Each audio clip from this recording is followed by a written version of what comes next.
देख रहे हैं डेली 24 भारत। मैं हूं आपके साथ अनीता शर्मा। शुरुआत करते हैं उत्तर प्रदेश की बड़ी खबरों से। मुख्यमंत्री योगी आदित्यनाथ बीते दिनों एक दिवसीय दौरे पर अयोध्या पहुंचे और इस दौरान उन्होंने पहले संकट मोचन हनुमानगढ़ी में दर्शन पूजन किए और फिर प्रदेश की सुख शांति की कामना की और इसके बाद से सीएम योगी ने रामलला के दरबार में हाजिरी लगाई, आरती की और सीएम ने दर्शन पूजन के उपरांत निकलते समय आमजनों के अभिवादन भी स्वीकार किया। तो वहीं मंदिर परिषद की परिक्रमा कर राम मंदिर निर्माण की प्रगति का जायजा लिया और राम दरबार में भी दर्शन पूजन किए।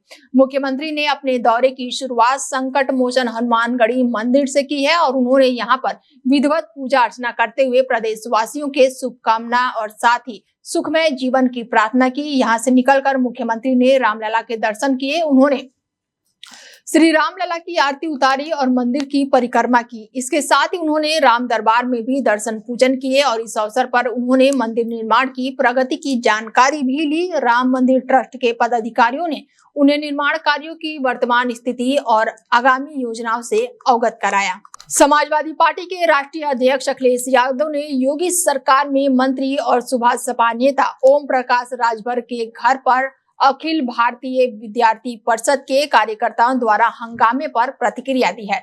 सपा चीफ ने इस हमले के बीजेपी नेता और साथ ही बीजेपी की नीति एनडीए के भीतर गुटबाजी से जुड़े जवाब दिया और साथ ही उन्होंने जमकर बीजेपी को घेरा है। सोशल मीडिया साइट एक्स पर अखिलेश यादव ने लिखा कि बीजेपी किसी की सगी नहीं है। कल तक भाजपाइयों को अपनी ही परिषद बनाम अपनी विहीन हो रहा था और अब तथाकथित या राजनीतिक सहयोगियों के खिलाफ उनके आवाज पर प्रदर्शन करवा रही है। भाजपाइयों की दादागिरी और साथ ही दरारवादी सोच अब अपने गुट में भी दरार डाल चुकी है। बीजेपी के सहयोगी बने दल लुपल लोगों को अब ये समझ में आ गया है कि इस्तेमाली पार्टी इनकी माली हालत तो सुधार सकती है, मतलब उनके खजाने में माल तो दे सकती है परंतु मान कभी नहीं देगी, क्योंकि बीजेपी की साजिश चाल ही यही है कि पहले इस्तेमाल करो और फिर बर्बाद करो। यूपी के पूर्व सीएम ने आगे लिखा है कि बीजेपी ने अपने तथाकथित राजनीतिक सहयोगियों को जो दुर्गति की है उससे वो अपनी समाज में मुंह दिखाने लायक नहीं बचे हैं। उनकी समझ नहीं आ रहा है कि अब जाए तो जाए कहां। बीजेपी ने सियासी रूप से उसको बर्बाद कर दिया है। उनके हाथ पैर डंडे पड़ रहे हैं और चेहरे पीले पड़ गए हैं। जो लोग दावा कर रहे थे कि 400 पार, और अगर 400 पार हो गए होते तो आपके चैनल तो बंद हो गए होते या फिर वन वे वन कलर में हो गए होते और सड़कों पर तलवारें और राइफलें घूम रही होती। बम तो चलने का यहाँ है ही कुछ, कोई ट्रेडिशन है यहाँ पर। यूपी के बलिया से बीजेपी विधायक केतकी सिंह द्वारा कल अखिलेश यादव पर टोटी वापस करो वाले बयान से नाराज समाजवादी पार्टी के लोगों द्वारा यूपी के बलिया से बीजेपी विधायक केतकी सिंह की बेटी के घर पर पहुंचकर नारेबाजी और प्रदर्शन करने को लेकर बलिया में विधायक केतकी सिंह का गुस्सा समाजवादी पार्टी और अखिलेश यादव पर फूट पड़ा। केतकी सिंह ने मीडिया से बातचीत में सपा पर जमकर हमला बोल दिया है। केतकी सिंह ने कहा है कि सपा ऐसी पार्टी है जिसकी डीएनए में बच्चियां, महिलाओं और साथ ही प्रताड़ित करने का उनका प्रतिष्ठान का मान मर्यादा है। बच्चों और बच्चियों को डराना या उनके डीएनए में है और आज सपा ने सिद्ध कर दिया है कि चरित्र और कर दिया है। और साथ ही मैं तो जानती थी कि ये डरपोक और कायर है, पर ये नहीं पता था कि इस कदर डरपोक है, मैं ये नहीं जानती हूँ। और इस दौरान उन्होंने कई बड़े बयान दिए हैं और साथ ही उनकी बेटी ने भी जमकर समाजवादी पार्टी को घेरा है। क्या कुछ कहा है उन्होंने, चलिए आपको सुनवाते हैं। आपके आज लखनऊ आवास पे समाजवादी पार्टी के लोगों ने किस तरह से धरना प्रदर्शन किया और हंगामा किया, इसको कैसे देख रही हैं आप? देखिए, इतनी शर्म की बात है, इतनी शर्म की बात है कि अगर चुल्लू भर पानी समाजवादियों को नहीं मिलता है तो मेरे घर से लेकर चले जाएं। ये सब राजनीति मैं करती हूँ, मैं विधायक हूँ, मैं भारतीय जनता पार्टी की कार्यकर्ता हूँ। आप जो बोलती हूँ मैं बोलती हूँ, जो करती हूँ मैं करती हूँ। अगर आपको घेराव करना ही था, आपको घेरना ही था, आपको डराना ही था तो आप मुझे डराते ना। आप मेरी वहां 16 साल की बच्ची लखनऊ में अकेले रहती है और मात्र अभी 16 साल की है, 10वीं में पढ़ती है, उसको आप घेर करके और आप क्या प्रदर्शन कर रहे थे? आप क्या मैसेज देना चाह रहे थे? आप मुझे डराने की तरह तरह से आप प्रयास कर रहे थे कि केतकी सिंह ऐसे नहीं डर रही है तो बेटी के नाम पे डर जाएगी। आप ये दिखाना चाह रहे थे क्या? आप ये कहते हैं कि हमारी सरकार आएगी तो ये करेगी वो करेगी। आज मेरी बच्ची स्कूल नहीं गई, डर के मारे 10वीं क्लास की बच्ची एक एक दिन उसके लिए इतना कीमती है, आज वो स्कूल नहीं गई सिर्फ इनके हंगामे की वजह से। और आज हमारे घर पे यहाँ आगे पे बहुत सारी भीड़ आई थी और बहुत सारे लोग नारेबाजी कर रहे थे, क्योंकि मेरी माँ ने कल एक बयान दे दिया था अखिलेश यादव की सरकार पे। बात ऐसी है कि इन लोगों को लगता है कि ये लोग एक 16 साल की बच्ची को डरा के राजनीति कर लेंगे, और अगर यही इन लोगों की शिक्षा है, यही इन लोगों को सिखाया गया है सरकार में, तो वो तो गलत बात है। तो इन लोगों को थोड़ा सा मैं बता दूं कि आप लोग जितना मेरे को डराएंगे ना, मेरे को तो कुछ डर नहीं होगा, लेकिन अगर आप लोग मेरे ऊपर उंगली भी उठा ली ना, तो मेरी माँ आप लोगों को बीच से फाड़ देगी। तो आप लोग मेरे को तो ना बोले, ठीक है, अगर आपको बोलना है तो बलिया जाएं, बलिया में मेरी माँ है अभी, जहाँ पे वो अभी नेता है, जहाँ पे विधायक है, वहां जाके आप लोग बोले तो थोड़ा ठीक भी लगता है। 16 साल की बच्ची जो घर में अकेले रहती है उसको डराना तो कहीं की राजनीति नहीं। यूपी के बलरामपुर से है, जहां पर पुलिस को बड़ी सफलता हाथ लगी है। पुलिस और एसओजी की टीम ने संयुक्त कार्रवाई की है। बलरामपुर पुलिस को नशे के कारोबार के खिलाफ बड़ी सफलता हाथ लगी है। कोतवाली देहात पुलिस और एसओजी की टीम की संयुक्त कार्रवाई में 3 लोगों को पुलिस ने फिलहाल गिरफ्तार किया है और उनके पास से 22.5 ग्राम स्मैक, नकदी और इलेक्ट्रॉनिक तराजू बरामद किए गए हैं। बरामद स्मैक की कीमत करीब 1 लाख रुपए बताई जा रही है। बता दें कि खबर यूपी के बलरामपुर से है, जहां पर पुलिस को बड़ी कामयाबी हाथ लगी है और एसओजी की संयुक्त टीम ने ये बड़ी कार्रवाई की है और इस कार्रवाई में 3 लोगों को गिरफ्तार किया गया है और उनके पास से 22.5 ग्राम स्मैक बरामद किया गया है। नकदी और इलेक्ट्रॉनिक तराजू भी पुलिस ने फिलहाल बरामद किया गया है। बरामद स्मैक की कीमत करीब 1 लाख रुपए बताई जा रही है।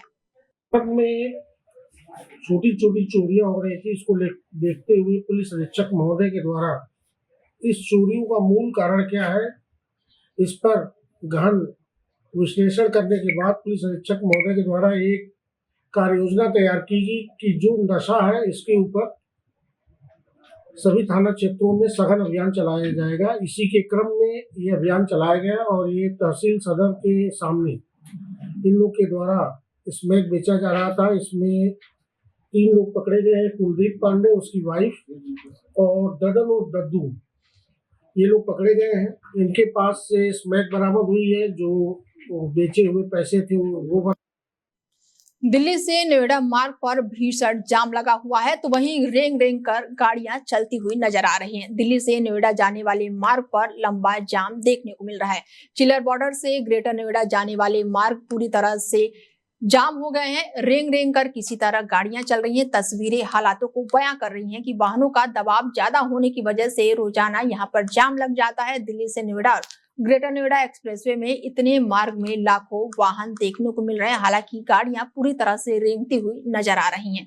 नोएडा जाने वाले लोगों को काफी परेशानियों का सामना करना पड़ा है। दिल्ली से नोएडा मार्ग पर ये लंबा जाम लगा हुआ है और रेंग रेंग कर गाड़ियां चलती हुई नजर आ रही हैं। तस्वीरें पूरी तरह से बयां कर रही हैं कि किस तरीके से ये जाम लगा हुआ है और लोग कितने परेशान हैं। दिल्ली से नोएडा जाने वाले मार्गों पर ये लंबा वाहनों का जाम लगा हुआ है। चिलर बॉर्डर से ग्रेटर नोएडा जाने वाला मार्ग ये बताया जा रहा है, जहां पर लंबा जाम लगा है और रेंग रेंग कर गाड़ियां चलती हुई नजर आ रही हैं। वाहनों का दबाव ज्यादा होने की वजह से रोजाना मार्ग पर जाम लग जा रहा है। दिल्ली से नोएडा और ग्रेटर नोएडा एक्सप्रेसवे पर लाखों वाहन गुजरते हैं, जिसके बाद से ये तस्वीरें सामने आई हैं।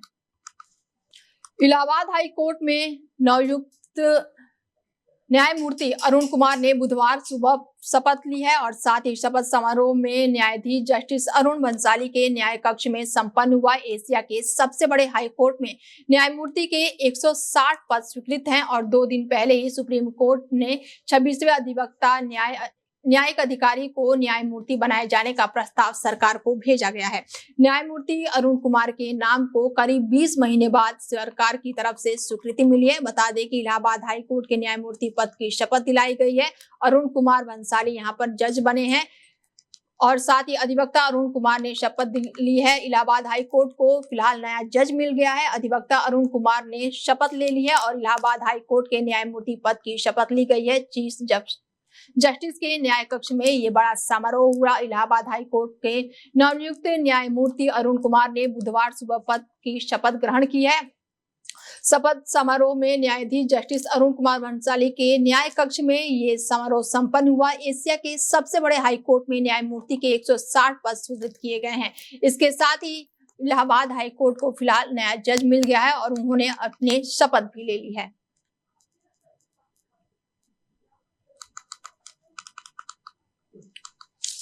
खबर यूपी के बाराबंकी से है, जहां पर पुलिस और बदमाशों के बीच मुठभेड़ का मामला सामने आया है और 15,000 का इनामी बदमाश पुलिस के गिरफ्त में है। बता दें कि पुलिस को बदमाशों के बीच यहां पर मुठभेड़ हुई है और 15,000 का इनामी बदमाश पुलिस के गिरफ्त में है। देर रात चेकिंग के दौरान ये मुठभेड़ हुई है और मुठभेड़ के दौरान पुलिस को देखकर बदमाश भागने का प्रयास करने लगे और बदमाश सुनील ने पुलिस से घिरता देखकर पुलिस टीम पर ही फायरिंग शुरू कर दी और जवाबी फायरिंग में बदमाश को गोली लग गई है। 1 दर्जन से अधिक बदमाश का नाम सुनील बताया जा रहा है और 1 दर्जन से अधिक मामले सुनील पर पहले से ही दर्ज हैं। गिरफ्तार बदमाश के पास से पुलिस ने अवैध तमंचा, कारतूस और मोटरसाइकिल सहित 10,000 रुपए का नकद भी बरामद किया है। घायल बदमाश को पुलिस ने इलाज के लिए फिलहाल जिला अस्पताल में भर्ती कराया है। फतेहपुर थाना क्षेत्र में ये मुठभेड़ हुई है।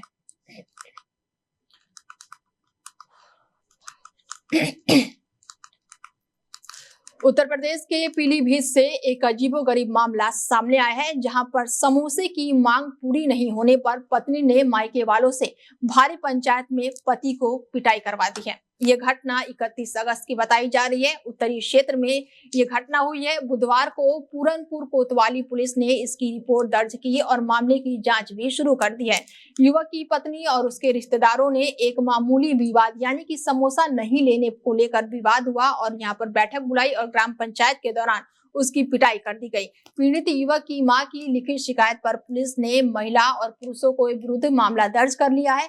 कार्रवाई शुरू कर दी गई है। पुलिस के अनुसार आनंद निवासी पत्नी संगीता है और उनकी माता पिता और मामा ने पूर्व ग्राम प्रधान अवधेश शर्मा की मौजूदगी में ये पंचायत के दौरान हमला किया गया है। पूरनपुर के पुलिस ने बताया है कि पीड़ित की मां विजय कुमारी की शिकायत के आधार पर आज 4 आरोपियों के खिलाफ भारतीय न्याय संहिता के संबंधित धाराओं के तहत प्राथमिकता दर्ज कर ली गई है, जिससे हत्या का प्रयास भी शामिल है। तो वहीं पुलिस ने आगे बताया है कि ये पूरा विवाद 30 अगस्त को बताया जा रहा है और संगीता ने अपने पति से समोसा लेने को कहा, लेकिन वो नहीं लिया और गुस्से में आकर उसने अगले दिन अपने परिवार को बुला लिया, जिससे 31 अगस्त को पंचायत के दौरान झड़प हो गई। घटना का वीडियो भी सोशल मीडिया पर तेजी से वायरल हुआ, जिसमें पीड़ित और उसके परिवार के सदस्यों के साथ मारपीट करता हुआ दिखाई दे रही है। अधिकारियों ने बताया है कि घायलों को अस्पताल में भर्ती कराया गया है और आगे की जाँच जारी है। सोशल मीडिया पर एक वीडियो तेजी से वायरल हो रहा है, जिसमें दिल दहला देने वाला नजारा देखने को मिल रहा है। वीडियो में एक महिला 2 मंजिला घर की छत पर खड़ी दिखाई देती है और अचानक वो छलांग लगा देती है। महिला सीधे आंगन में मुंह के बल गिरती है। गहरी चोट लगने के बाद भी वह मौजूदा ससुराल वाले महिला की मदद करने के बजाय बेरहमी से उसकी पिटाई शुरू कर देते हैं और इस वीडियो को जिसने भी देखा उसका दिल दहल उठा और लोग ससुराल पक्ष को इस अमानवीय हरकत पर जमकर गुस्सा जता रहे हैं। वीडियो उत्तर प्रदेश के अलीगढ़ का बताया जा रहा है। वायरल क्लिप में साफ देखा जा सकता है कि महिला छत पर खड़ी है और वहां से सीधे नीचे कूद जाती है। नीचे गिरने के बाद से महिला कहरती है और कहरती हुई नजर आती है और आमतौर पर ऐसी स्थिति में लोग घायलों को अस्पताल ले जाते हैं या फिर मदद के लिए आगे आते हैं, लेकिन यहाँ पर नजारा बिल्कुल अलग है। महिला को बचाने के बजाय उसके ससुराल वाले उस पर टूट पड़ते हैं और उसे बेरहमी से पीटना शुरू कर देते हैं। यूपी के अलीगढ़ में एक महिला को उसके पति और ससुराल वालों ने दहेज के लिए इतना परेशान किया कि वो मजबूर होकर पहली मंजिल से कूद गई, जमीन पर मुंह के बल गिरी और गंभीर रूप से घायल हो गई। फिर भी बच्चों के सामने उसकी बेरहमी से पिटाई की गई है और आसपास मौजूदा लोग इस घटना का वीडियो बनाते रहते हैं और जैसे ही महिला नीचे गिरी उसके बाद उसके कपड़े और हालात देखकर अंदाजा लगाया जा सकता है कि वो बेहद गंभीर चोटीली हो गई है। बावजूद इसके मदद करने के वजह उसके लात घूंसे से मारा जाता है। सोशल मीडिया पर वीडियो सामने आने के बाद से लोग कई तरह के अब सवाल उठा रहे हैं कि आखिर किसी की इंसानियत इतनी कैसे मर सकती है कि घायल को अस्पताल ले जाने की वजह उसकी पिटाई की जा रही है। तो वहीं ये वीडियो सोशल मीडिया पर तेजी से वायरल हो रही है। फिलहाल बुलेटिन में मेरे साथ इतना ही। दीजिए इजाजत। नमस्कार।